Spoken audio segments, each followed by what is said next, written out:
여러분 안녕하십니까? 대전과 충남의 코로나19 신규 확진자가 닷새 연속 감소했습니다.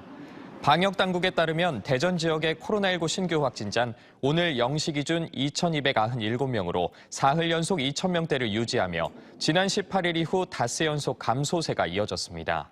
충남의 확진자는 3,009명으로 집계돼 사흘 연속 3,000명대를 기록하며 역시 지난 18일 이후 닷새 연속 감소했습니다. 세종시 최고의 랜드마크로 꼽히는 정부청사 옥상 정원이 코로나19로 무려 2년여간 문을 닫았다가 거리두기 해제와 동시에 다시 개방됐습니다. 그동안 꽃과 나무는 더 무성하고 울창해져 화려한 정원을 거닐면서 봄의 정취를 만끽할 수 있습니다. 김세범 기자가 다녀왔습니다.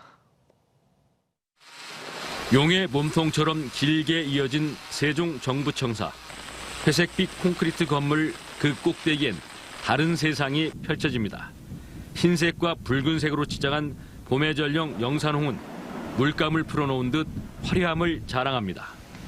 넝쿨이 뒤덮은 담벼락은 어느 시골집처럼 정겹기만 합니다. 2년여 만에 세종 정부청사 옥상 정원이 다시 문을 열자 관람객들은 상기된 표정으로 세계 최장 길이인 1.6km의 순례길에 나섰습니다. 지나는 길가마다 약초와 과수 등 특색 있는 식물들이 피어 있고 구불구불한 동선으로 건너편의 풍경이 한눈에 들어옵니다.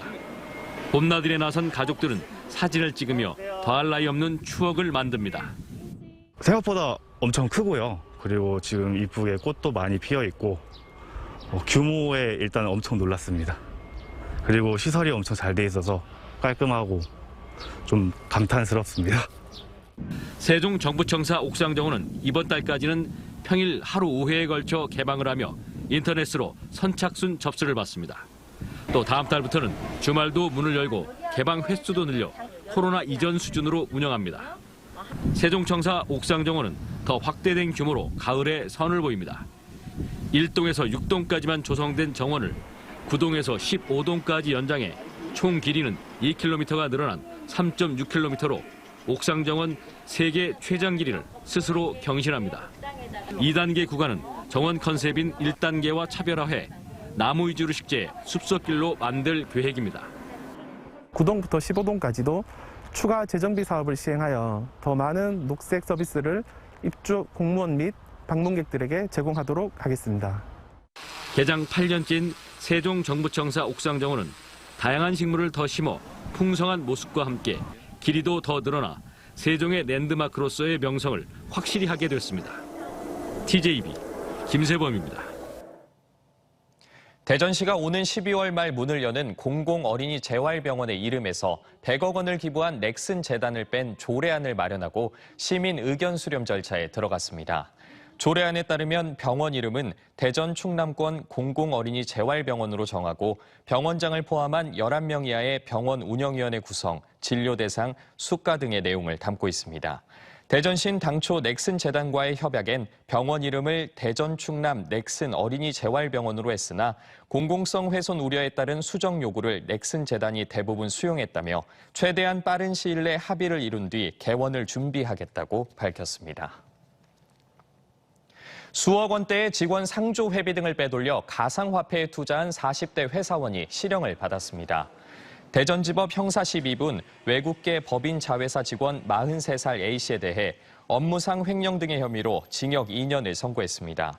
법원에 따르면 A씨는 직원 상조의 기금 관리를 하면서 2018년부터 지난해까지 46차례에 걸쳐 상조 회비 7억 2천만 원을 빼돌려 가상화폐를 사들이고 또 직원들이 모은 소외계층 지원성금 1억 5천만 원을 자신의 계좌로 이체해 개인적으로 쓴 혐의로 기소됐습니다. 국내 코로나 확진자가 1,600만 명을 넘긴 가운데 코로나에 걸렸다 나았는데도 여전히 후유증을 호소하는 분들이 많습니다. 특히 이 기침 증상 때문에 고생하시는 분들이 많은데요. 2달 이상 지속된다면 만성 기침으로 인한 합병증이 생길 수 있어 각별한 주의가 필요합니다. 김종엽 객원의학 전문 기자가 닥터리포트에서 자세히 알려드립니다. 지난달 코로나19에 걸렸던 직장인 박모 씨. 코로나에서 나은 지 3주가 지났지만 여전히 잔기침에 시달리고 있습니다. 평소보다 체력이 많이 떨어지고 기침도 말할 때 장기침이 이렇게 계속 나고 콧물도 계속 흐르고 좀 피로감이 심하게 느껴져요. 실제로 서울의 한 병원이 코로나19 후유증 클리닉을 찾은 환자 740여 명을 설문조사한 결과 65%가 3개 이상의 후유증을 호소했는데 기침 증상이 가장 많았습니다. 기침은 우리 몸을 보호하기 위한 방어작용으로 기관지와 폐를 보호하기 위해 몸 안에 들어온 이물질을 배출하는 현상입니다. 코로나 감염자의 기침 역시 몸 안의 바이러스를 밖으로 내보내려는 보호작용의 일환으로 보통 3주에서 8주 이내에 대부분 사라집니다. 문제는 8주 이상 지속되는 경우입니다. 만성 기침은 급성 기침과 달리 인후통이나 열, 코막힘 증상은 없지만 방치하면 두통과 근골격계 통증, 우울증까지 유발할 수 있습니다. 가벼운 질환도 있지만 무슨 간질성 폐질환이나 폐종양이나 이런 무서운 질환들도 있을 수 있거든요. 그래서 그 원인을 찾아내서 그것에 맞는 치료를 해주는 것이 중요합니다. 만성 기침의 원인은 비염이나 만성 부비동염, 천식 등이 대표적인데 원인이 명확하지 않거나 여러 질환들이 복합적으로 기침을 유발하기도 합니다. 때문에 기침을 유발하는 약물 복용력을 확인하고 폐기능 검사와 흉부 엑스레이, CT 검사를 통해 정확한 원인을 찾아내는 게 중요합니다. 환자의 증상에 맞추어서 우리가 경험적 치료를 해가면서 의심되는 질환에 대한 검사를 합니다. 예를 들어 폐기능 검사, 폐 CT 검사 이런 검사들이 순차적으로 이루어질 겁니다. 기침을 심하게 할수록 기도 손상이 심해지는 만큼 물을 수시로 마시는 습관을 들이는 게 좋고 껌을 씹거나 사탕을 빨아먹는 것도 기침을 줄이는 데 도움이 됩니다. 기침을 하면서 피가 나거나 쇳소리나 컹컹 소리가 난다면 단순 코로나 후유증이 아닐 가능성이 매우 높습니다. 원래 폐질환이 있거나 흡연자라면 기침이 폐렴으로 이어질 가능성도 높은 만큼 곧바로 진료를 받는 게 좋습니다. TJB 닥터 리포트 김종엽입니다. 대전시는 스마트 기술을 활용해 지역 문제를 해결하기 위한 스마트 혁신기술 도시적용사업 대상으로 동구와 유성구, 대덕구를 선정했습니다. 이 사업은 4차 산업혁명 기술을 활용해 지역 문제를 해결하고 시민들에게 편익을 제공하는 사업으로 3개 자치구에 모두 4억 3천만 원의 사업비가 지원됩니다.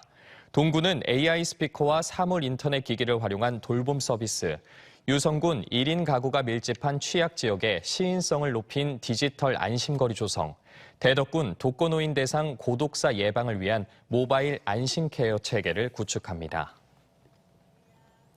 대전시는 미취업 청년의 구직 활동과 생활 안정을 지원하는 청년 내일 희망카드 발급 신청을 다음 달 1일부터 10일까지 접수합니다. 대전시 신청자 가운데 1,000명을 선정해 매달 50만 원씩 6개월간 300만 원을 카드 포인트로 지급하며 포인트는 교육비, 면접비, 도서구매비, 자격증 취득비, 식비, 교통비 등으로 쓸 수 있습니다. 지급 대상은 만 18에서 34세 시민 가운데 중위소득 120% 이하의 국민취업지원제도 탈락자와 국민취업지원 대상이 아닌 중위소득 120% 초과 150% 미만 청년입니다. 국민의힘 김태흠 충남도지사 후보 측은 심대평 전 충남지사가 후원회장을 맡는다고 밝혔습니다. 김 후보 캠프에 따르면 김 후보가 심 전 지사에게 후원회장을 맡아줄 것을 정중히 부탁드렸고 심 전 지사가 이에 화답해 후원회장을 맡게 됐다고 설명했습니다. 수자원공사는 물산업 투자의 마중물 역할을 위해 2025년까지 4,300억 원 규모의 펀드를 조성합니다. 이 펀드는 공사 자체 자금 1,000억 원과 충청 지역혁신 벤처 펀드 협약과 동남권 혁신 벤처 펀드 협약 등을 바탕으로 조성되며 수자원공사는 이를 활용해 지역 물 기업과 혁신 기업 등에 투자할 예정입니다. 수자원공사는 최근 물 산업에 대한 민간 투자자들의 관심을 높이기 위해 한국벤처투자 등 12곳이 참여하는 물산업투자기관 협의회를 발족했습니다.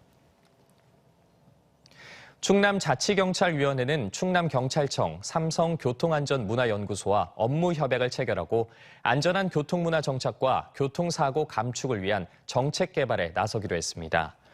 이번 협약에 따라 세 기관은 각자 보유하고 있는 사고 관련 데이터를 토대로 충남의 교통사고 감축과 교통약자 사고 예방을 위한 연구를 공동 진행하고 또 관련 정책과 홍보 자료를 개발할 예정입니다. 세종시립민속박물관은 사만문화재연구원이 발굴해 보관해온 세종시 출토 매장문화재 2,510여 점을 인수했습니다. 이번에 인수한 문화재들은 2016년부터 2019년 사이 세종시 5생활권의 터파기 과정에서 출토된 것입니다.